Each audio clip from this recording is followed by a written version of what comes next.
21 Days of Effective Communication. Everyday habits and exercises to improve your communication skills and social intelligence. Positive Psychology Coaching Series by Ian Tahovsky. Introduction. Who is this book for? Have you ever searched for something interesting to say, wondered how to make new friends, or suffered from social anxiety? You aren't alone. There are millions of other people in your shoes. Heck, I used to have similar problems. These days I can talk to almost anyone and handle everyday social situations with ease. However, it's been a long journey fraught with challenges before I reached my destination. There's no doubt about it, communication skills are vital to success. Whether you want to improve your romantic relationships, build closer bonds with your family, make your friendships stronger, or boost your career, you absolutely must polish your communication skills. Communication should be natural, so why do we find it challenging? All the progress the human race has enjoyed comes down to communication. Think about it. How would we have invented our first tools, raised families, built societies, and formed governments if we hadn't been able to communicate effectively?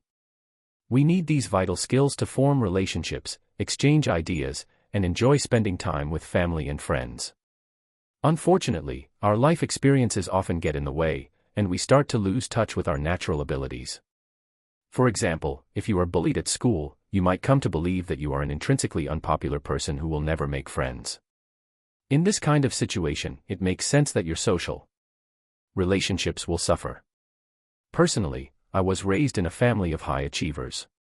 As a result, I often felt as though any ideas I proposed were bound to be criticized. My mother says that I was a confident preschooler, but by the age of 7, I'd started to become shy. This guide contains 21 communication topics, together with actionable exercises, that will give your current skills a complete overhaul. It doesn't matter whether you are naturally shy, naturally extroverted, or somewhere in the middle, the principles in this book apply to everyone. Before we get started, I want to end this introduction with a couple of cautions. First, these challenges are just that, challenges. They are not easy. To be honest, they've been specially designed to push you beyond your comfort zone. Prepare to work hard, because the results are well worth the effort.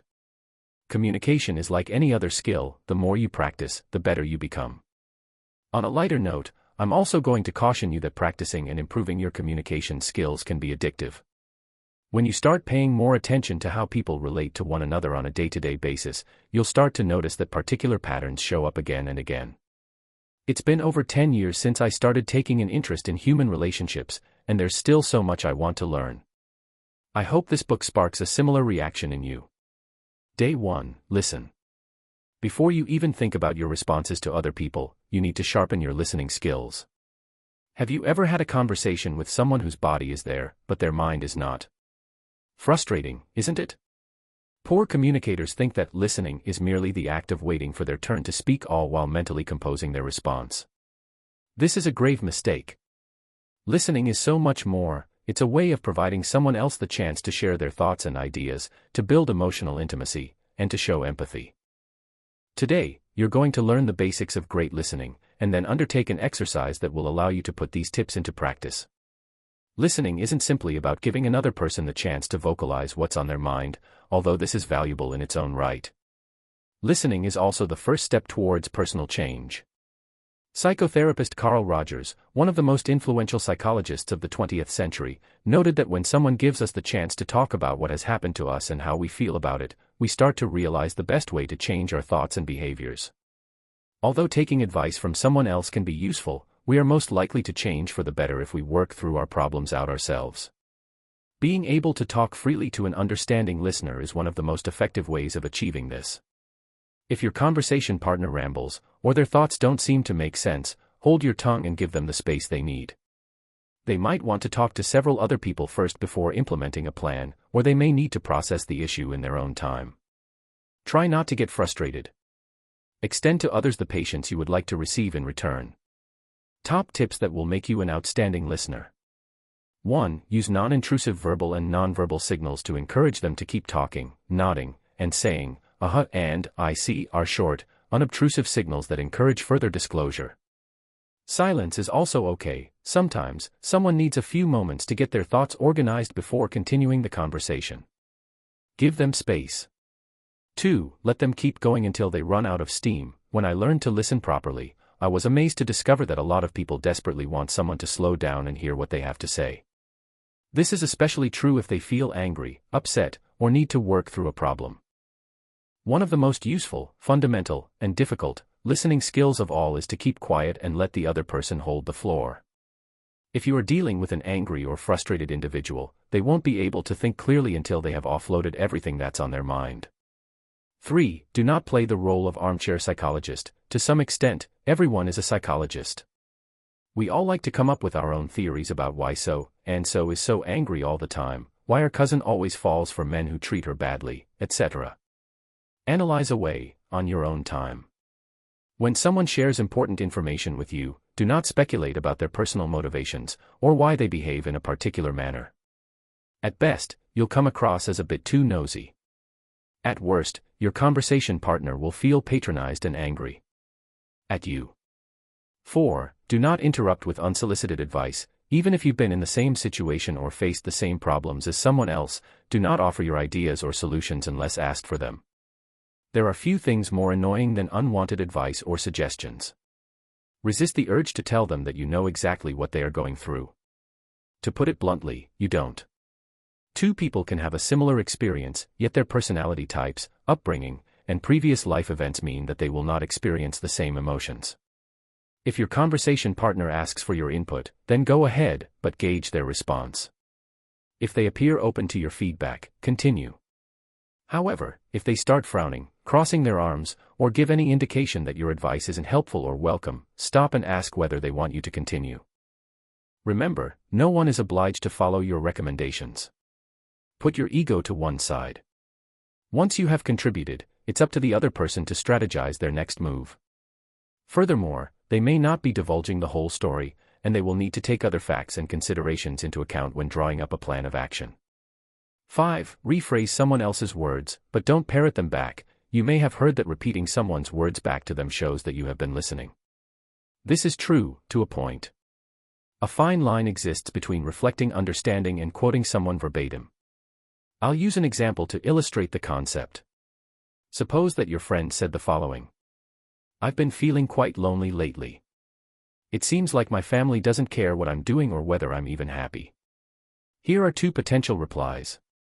Which do you think would help your friend feel truly heard, and which would make them feel really annoyed? So, you feel like they aren't giving you much attention right now. Or, you've been feeling lonely lately, and like your family doesn't care what you're doing. The second response shows that you heard the actual words, but it also sounds downright weird. Your friend might wonder if she's been talking to a parrot instead of a normal human being. I prefer the first response since it reflects an absorption of the meaning behind the words in addition to the words themselves. 6. Check your assumptions. We all tend to view the world through the lens of our own preferences and experiences. For example, if you are close to your parents and enjoy talking to your mother on the phone every week, you are likely to be upset on someone else's behalf if they tell you that their own mother is very ill. But if your conversation partner happens to have a distant relationship with their parents, they probably won't expect an overly sympathetic reaction. In fact, your sympathy might make them feel uncomfortable. What's the lesson here? Do not project your own feelings onto someone else. Let them tell you what a situation means for them personally. Under no circumstances should you tell them how to feel. Accept everyone's differences, and that no one will react in exactly the same way under the same circumstances. Put it into practice. Your challenge for today is to phone a friend or relative you haven't seen or spoken to in a while, and then use the conversation as an opportunity to practice your active listening skills. You don't need to be on the phone for hours, just try a 20-minute catch-up. Ask them what they've been doing lately and strive to listen attentively. You might be shocked to discover how often you slip into bad listening habits. Afterwards, reread this chapter and make an honest assessment of how you did. This exercise also comes with a nice bonus. By phoning your friend or relative, you can build and improve your relationship. Recall the last time someone called you up unexpectedly and truly wanted to know how you were doing. It felt good, didn't it? You felt valued. The person you call is going to feel the same way.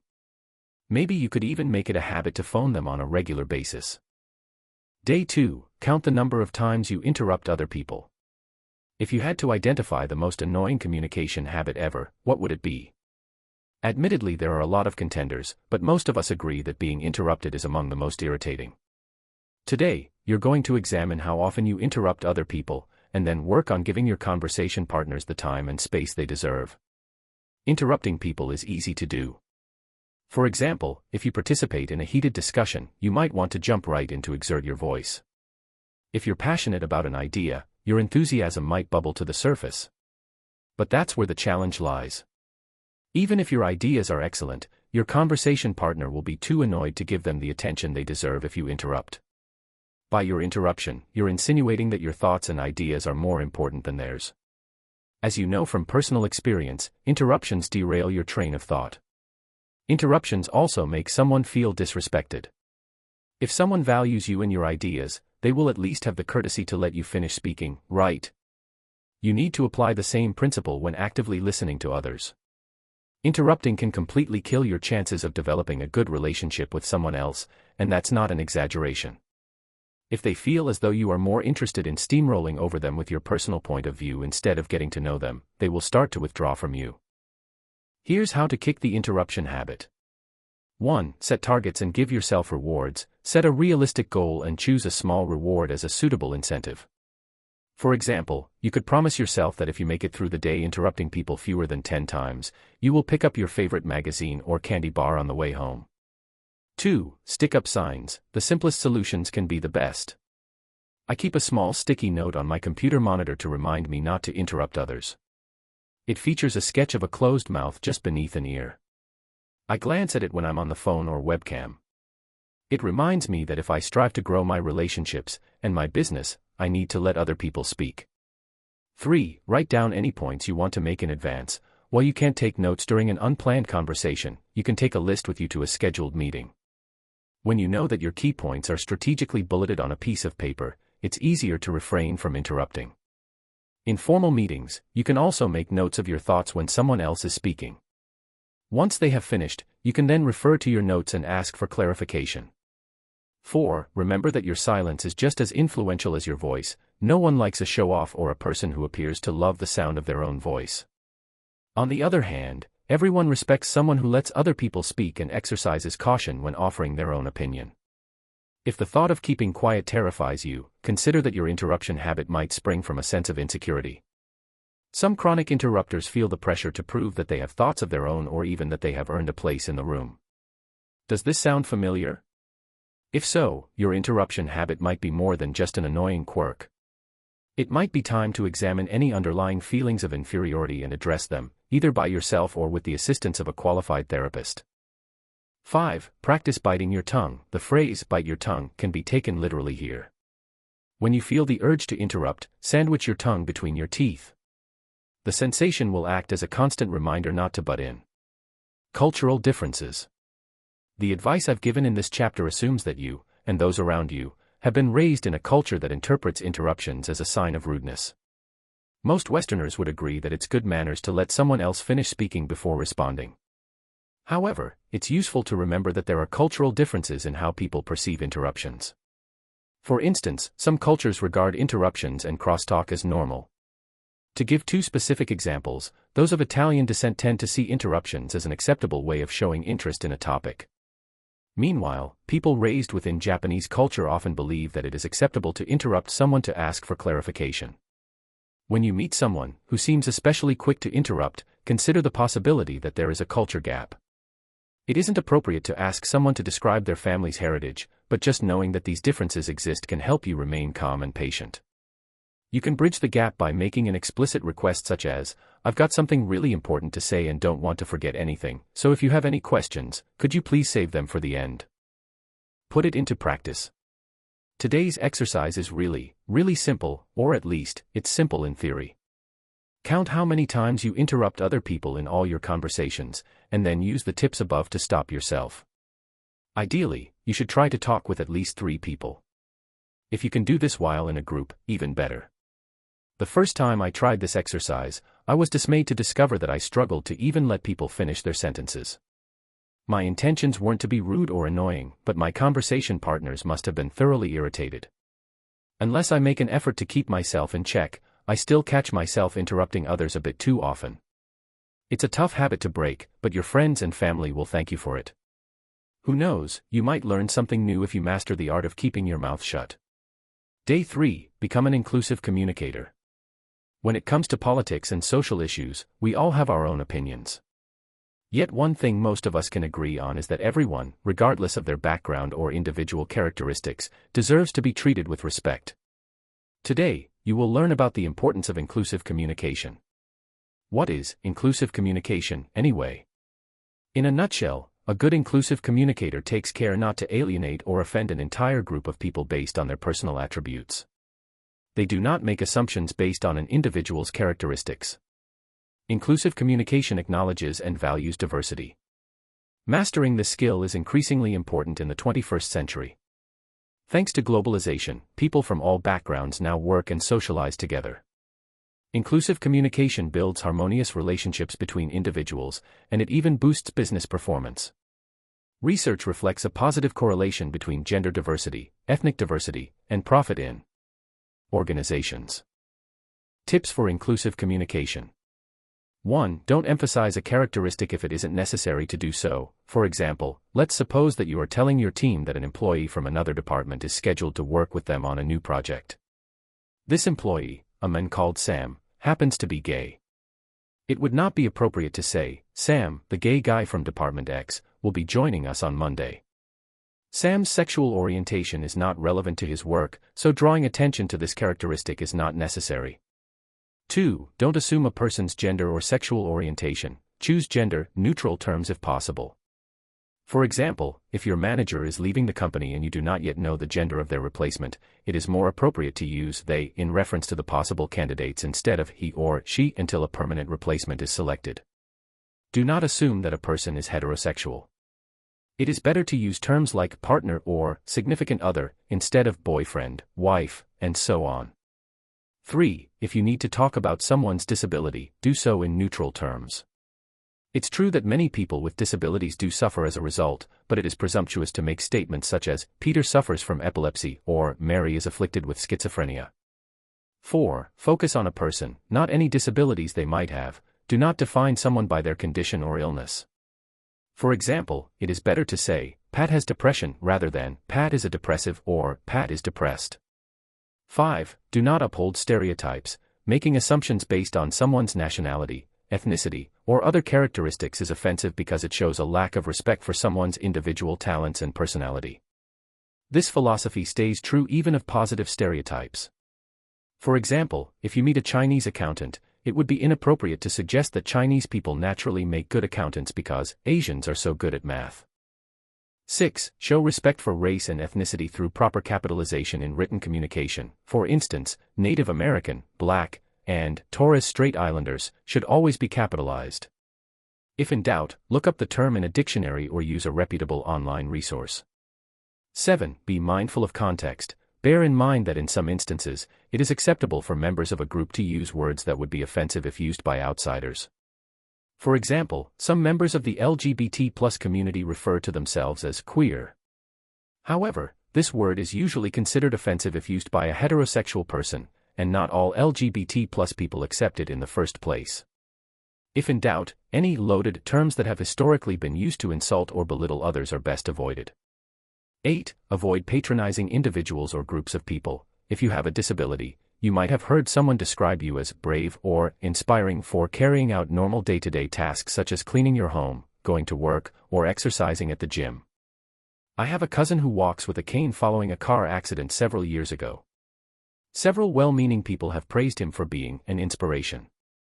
Their intentions are good, but my cousin just feels patronized. Do not assume that just because someone has a disability that they want to be recognized for merely existing.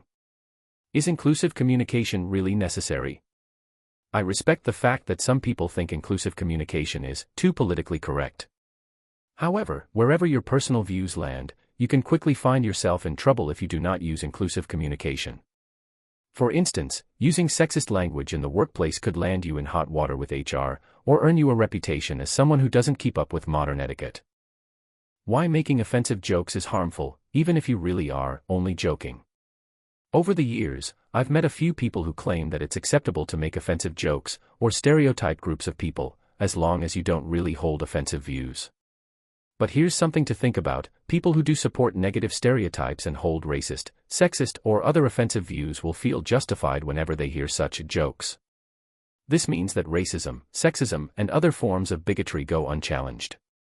Do not make jokes that rely on disparagement humor, and let others know that you don't find them funny. Put it into practice. Exercise I. Do you express assumptions or stereotypes, whether positive or negative, when talking about particular groups? The next time you take part in a conversation that includes a discussion about other people, consider whether your choice of words is respectful. Could you be a more inclusive communicator? If applicable, make a note of where and how you could improve next time around. Exercise 2. Switch on the TV, or go on YouTube, and find a show that features a lot of dialogue. Watch it for 15 to 20 minutes. Are the people taking part in the conversation upholding any negative views or beliefs about particular groups? Do you hear similar language in your everyday interactions? If so, how could you challenge it? Day 4. How to expand your vocabulary. You will be judged more favorably in social situations if you can demonstrate a broad vocabulary. Most people assume higher levels of education and intelligence when a person knows the meaning of many words and can use them correctly within the scope of normal conversation. Those who understand and appreciate complex words and phrases are at a real advantage, both personally and professionally. Today, you will learn why a big vocabulary is a valuable asset, and how to add more words to your personal dictionary. Why your vocabulary really does make a difference. There is a link between vocabulary and occupational success. A study by linguistics and education researcher Johnson O'Connor found that people who achieve high scores on vocabulary tests are significantly more likely to obtain high-level positions in the workplace. This finding still applies when gender, age, and level of schooling are controlled. Even more interesting, vocabulary test performance predicts success. It's not just a byproduct of working in senior positions or encountering with educated people. So, what's going on here? In a nutshell, a strong vocabulary is the best foundation for communication, and communication is the starting point for success. When you have more words at your disposal, you are in a better position to deliver exactly the right message. The richer your vocabulary, the more accomplished you will become in communicating nuanced ideas, and in understanding new lines of thought and reason. Someone with a wide vocabulary can tailor their oral and written communication to a range of audiences, meaning that they can grow productive relationships with others that allow them to flourish. A wide vocabulary also allows you to absorb information from complex sources, which provides you with the tools you need to improve your personal and professional skills. For example, if you are comfortable reading and interpreting high-level textbooks, you are more likely to benefit from advanced education and training than people who only recognize common everyday words. When you are familiar with complex words, your reading speed will also improve, because you won't have to pause to define a word. Obvious, right? Here are a few strategies that will help you out. 1. Use a new word every day. Get into the habit of looking up a new word each morning, and then using it at some point during the day. If it's a particularly obscure word and you can't fit it into a conversation naturally, at least tell someone that you learned a cool new word, and then tell them what it means. 2. Use apps and online games to expand your vocabulary. There are hundreds of free apps and games designed to help users learn new words. One of my favorites is freerice.com. It's a simple multiple-choice game that tests your vocabulary. The more questions you get right, the more difficult the questions become. If you give an incorrect answer, the site will show you where you went wrong. As an added bonus, for every correct answer you give, the site's founders donate a small amount of rice to people in need. PowerVocab, vocabulary.com, 7 Little Words, 7littlewords.com, and Words with Friends 2, zyna.com, are all popular apps that make learning new words simple. 3. Become a word enthusiast. Learning words in isolation will help grow your vocabulary, but gaining a deeper appreciation of a word's structure and roots will put you in a good position to understand new words you encounter in the future. When you first learn a word, break it down to its constituent parts. For example, the word orthostatic means relating to or caused by an upright posture. If you break the word apart, you'll see that it's a fusion of ortho, which means straight, and static, which means concerned with bodies at rest. Learning the definitions of prefixes and suffixes will help you decipher new words. 4. Read widely. This is the classic piece of advice for anyone who wants to sound intelligent and educated. Don't stick to the same books and magazines that you normally read. Challenge yourself by exploring new topics, and by reading denser and more challenging text. Set aside at least 15 minutes of reading time each day. In my opinion, there's no excuse not to read. Not only does it improve your vocabulary, but it will also help you become a well-rounded individual capable of conversing with virtually anyone. 5. If you aren't sure what a word means, ask. It's normal to feel embarrassed when someone uses a word that you don't recognize, but it's a golden opportunity to learn something new. If someone tries to make you feel inferior on the basis that you don't happen to know what a word means, then that's their problem. If you really can't ask at the time, at least make a note of the word and look it up later in your dictionary. Put it into practice. Exercise I. Today I want you to learn 5 new words, and then incorporate them into your spoken or written communication. Exercise 2. Take a look at the apps and websites mentioned in this chapter and commit to using one of them for at least 5 minutes each day for a week. Day 5. Swap but for and embrace yet. Sometimes, it's the little things that make a huge difference. Today, I'm going to draw your attention to but, and yet. The words we choose shape not only how other people see us but how we see ourselves. When you master the art of positive communication, the world will start to appear more welcoming. You will begin seeing opportunities rather than problems, and other people will be drawn to your proactive, upbeat personality. You don't have to believe that these tips will work, just put them into practice and see the difference for yourself. But, and positive communication. How often do you hear people say but statements? Here are a few examples. I'd love to go on vacation, but I'm scared of flying.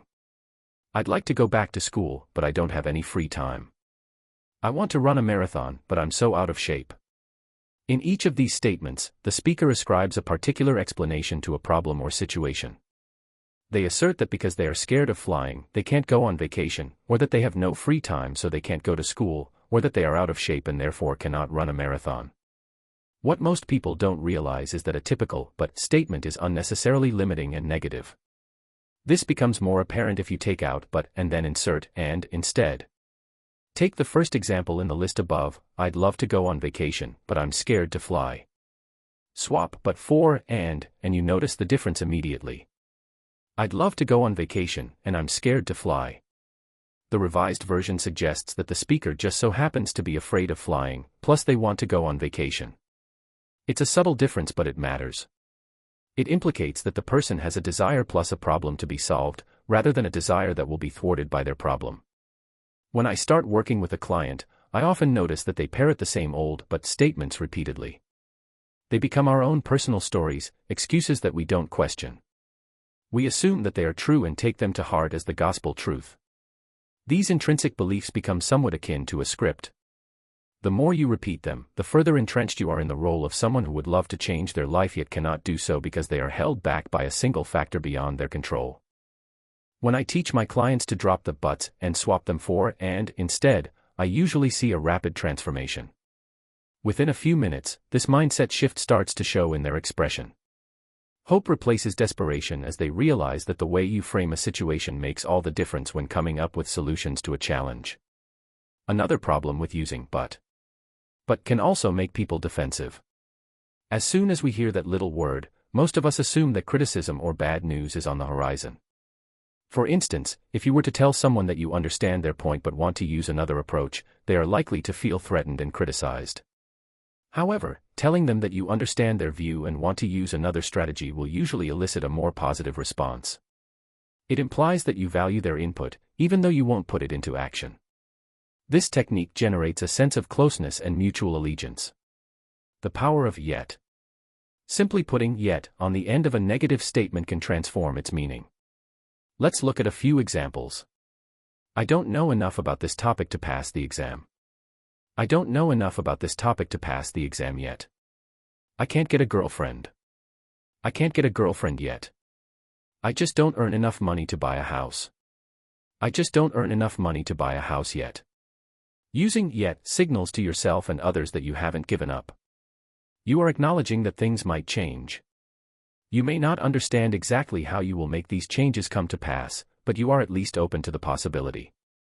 It immediately transforms you into a more positive, optimistic person, at least in the eyes of others.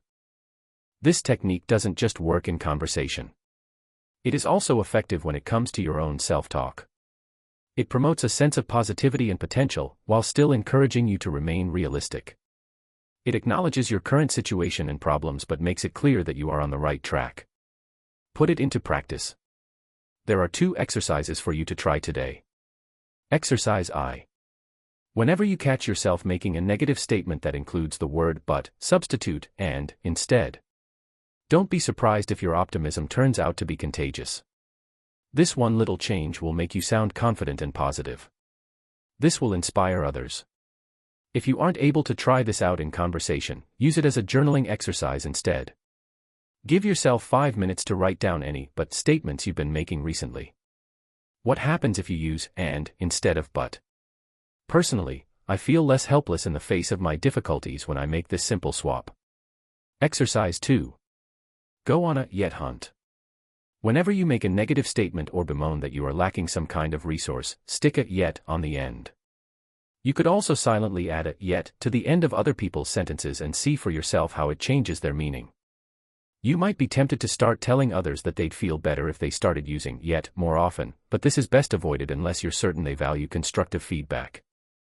Day 6. Watch your pronouns. Unless you are reciting a monologue, you need to always consider the needs of your conversation partner. Never bore them. Break this rule at your peril.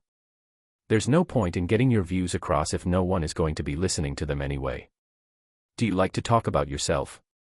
You're normal. If you were to ask the average person whether they enjoy talking about themselves and listening to the sound of their own voice, they would probably say, me. No, of course not. But let's get real, most of us love talking about ourselves. In moderation, that's perfectly okay. You are living your own life, so it's natural that you find your own experiences fascinating. In addition, people who never reveal anything about themselves are not perceived as trustworthy. The best communicators know how to balance self-disclosure with respect for other people. Limit your IS. A fascinating research study carried out in 1988 at the University of California found a link between narcissism and the number of times a person used I during a 5-minute monologue. The subjects, 24 men and 24 women, were allowed to speak on a topic of their own choosing for several minutes. Their monologues were recorded, and the researchers then counted the number of times each person used first-person pronouns. The participants who achieved higher scores on measures of narcissism tended to use I more often. So, does this mean that I talk is a reliable indicator of narcissism? Not quite. Later research has shown that there actually is no relationship between the two. What does this mean for those of us who want to make a good impression? Here's the important part: although psychologists disagree on whether I talk is really related to narcissism, the average layperson picks up on it. In other words, a psychologist might realize that I talk doesn't necessarily mean you are narcissistic, but most other people will. In conclusion, it's safe to say that avoiding excessive I talk will benefit you. When to use I. Too much I talk will not endear you to anyone, but sometimes it's the best approach. Here's when you should use it. 1. When you are being assertive. If you are standing up for your rights, using I draws a firm line between you and someone else, allowing you to state exactly how the situation makes you feel. Let's suppose that your partner fails to do their fair share of the household chores. Instead of listing their faults in an aggressive manner and telling them that they need to change immediately, it would be more effective to use I talk to explain how their actions have made you feel. Someone can argue with your interpretation of their actions, but they can't argue with your own feelings. I statements are less inflammatory than accusations beginning with you. To continue with the above example, it would be better to say, I feel undervalued when I come home to find that you have not cleaned the kitchen after you promised to do so, than you don't do anything, and the house is a complete mess. 2. When you want to introduce a potentially controversial opinion. If you are talking about a sensitive topic, such as religion or politics, it's a good idea to communicate to everyone listening that you can tolerate other people's opinions. Your views are your own and do not represent those of everyone else. To avoid appearing rude, do not present your opinion as fact, preface it with an I. Countless arguments could be prevented if only people took a second to acknowledge that not everyone feels the way they do, and that differences are okay. 3. When you want to claim credit for an idea. in most cases, it's to your advantage to work with others when coming up with a plan or new idea. You will be more popular if you are willing to work as part of a team. However, sometimes it's better to establish that you alone deserve the credit. For example, if you are aiming for a promotion at work and your manager values self-sufficiency, use I when talking about your ideas. Cut down on I talk, and use we talk instead. The word we instantly conjures up a feeling of solidarity. We talk emphasizes similarities and common experiences, which generates a sense of intimacy. You can do this in such a subtle way that no one will notice. You don't have to change the meaning of what you say. Simply make a few minor adjustments. Look at the examples below to see how this works. I think the meeting starts at 3. We have to be at the meeting room by 3, right? I remember the summer of 2012. It was really hot. We had a really hot summer in 2012. I think that house will be too expensive. We need to find out whether that house will be too expensive. Put it into practice. Exercise I. Today, you are going to count the number of I's you use. Don't worry if you start to lose track. It's not necessary to cut I out completely. Just challenge yourself to remain aware of what you are saying. Exercise 2. Sit in on a conversation and monitor the number of times each party starts a sentence with I. Keep 2 running tallies for a few minutes, 1 for each individual. Are the numbers roughly even? Do they both seem happy with the way the conversation flows? This exercise works particularly well if you can observe 2 strangers, because you won't have any preconceptions about their personalities or the events they are discussing.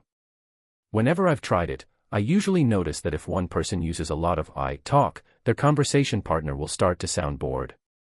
Bear this in mind the next time you catch yourself saying I too often. Day 7. Offer a helping hand.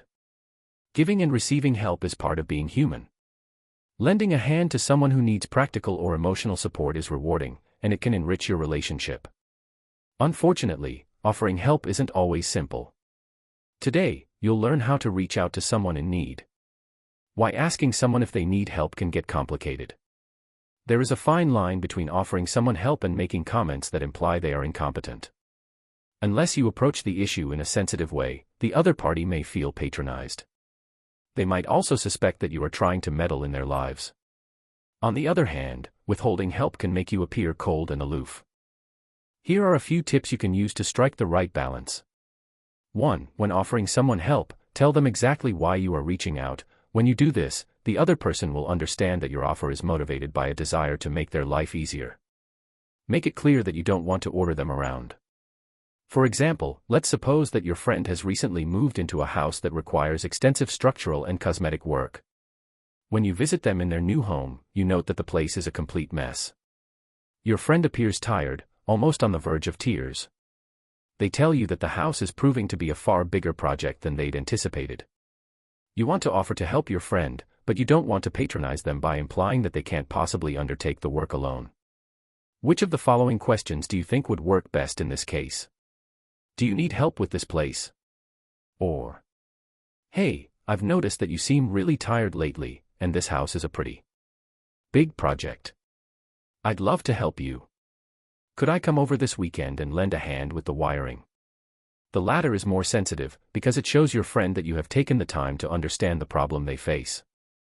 It suggests that you have taken an inventory of their situation and are not just making a misguided offer of help because you think they are incapable of doing the job themselves.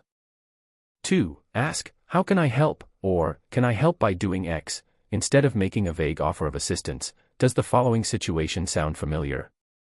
You've had some bad news. You tell someone else about it. They say, just call me if you need help, or, if I can do anything, let me know. These offers are well-meaning, but they are vague.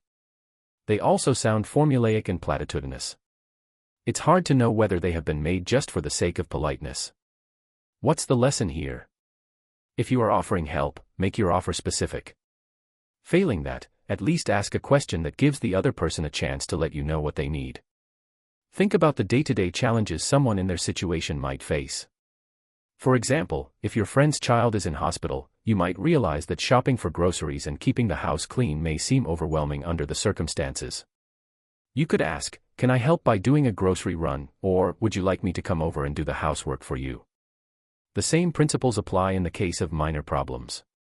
If your colleague appears overworked and stressed one morning, don't just stand there and say, "You look busy, so let me know if you need help." It would be better to say, for example, "Can I help by doing that filing for you?" or "Would you like me to take the notes for this afternoon's meeting?" 3. Focus on helping a person change their circumstances, not their character. Sometimes, a person's problems are caused by their character deficits. For instance, if your friend has lost their job because they are habitually late and tend to daydream while sitting at their desk, they have caused their own problems by failing to adhere to basic standards of behavior expected of an employee. However, your role in this situation is not to fix their character, or to lecture them on how to live their life. Yes, profound personal change is possible, but it must come from the individual, and it may require professional assistance. You could help them look for a new job or help them to research training providers if they want a change of career. It is futile to tell someone about their own faults and then expect instant change. They probably already know what they need to work on and will not appreciate your amateur psychoanalysis. In fact, they will probably resent your attempts to interfere, and it could damage your relationship. Offer practical help or offer to listen, but never try to help by remodeling someone's personality. 4. Don't offer emotional help or support unless you know you can remain non-judgmental. Offering to help someone by talking over a problem or just listening is great if you have the right skills. Be honest with yourself. If your friend or relative faces a huge problem, can you trust yourself to stay quiet and listen, even if they choose to do something you don't agree with? This is especially important if their next steps could have a direct impact upon your personal life. If you are not able to listen, help them find someone else who can be relied upon to hear them out. Ideally, this person will not have any emotional investment in the situation. 5. Be flexible if you want to offer money. If you have a friend or relative who is in financial trouble, you might want to help out. Assuming, of course, that you can afford it. However, many people are sensitive when it comes to the topic of money and are reluctant to accept it from friends and family. Don't be surprised if someone turns down your offer of financial aid. If someone is too proud to accept a gift of money, or if it goes against their principles, you could either offer a loan instead, at no interest, or provide them with opportunities and services that will help them get back on their feet. For instance, you could offer to babysit their kids for free while they attend job interviews or set them up with professional contacts in your field. Put it into practice. Do you know someone who has been having a hard time lately? Call them up and offer your help. Make sure you know in advance what you are capable of giving and that you don't promise more than you can deliver.